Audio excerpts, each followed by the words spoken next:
Hello sapiens. Thoughts on You Can't Prove God Does Not Exist or You Can't Prove a Negative. By Big Atheist.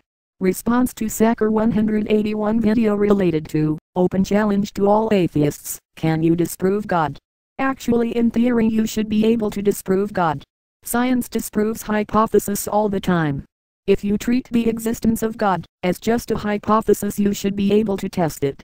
Admittedly many people especially believers will say you can't test God. The key is to find a predicted outcome that must happen, if the God hypothesis is true and test for it. An easy one, if God answers prayers, you should be able to see it clearly in the statistics.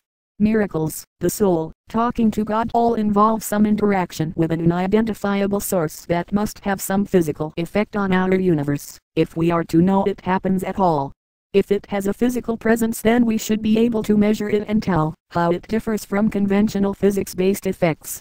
And probably even be able to identify specific quantum effects that are part of this phenomenon or at least associated with the target of these phenomenon, namely us.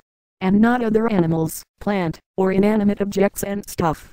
If you look closely at any religious mythology, you should be able to figure out what it takes for it to work, and how it must interact with the rest of physics for us to know it exists at all. To those who claim that our science is not big enough to detect God, I say we should see something that at least suggests it. Much as we have long known matter exists from how it affects other bodies around it and we have yet to detect a particle associated with it.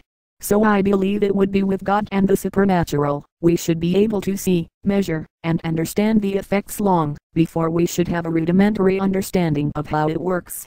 And based on what I see in science we are long past the phase where you would have expected to see signs of God in our understanding of the physical world.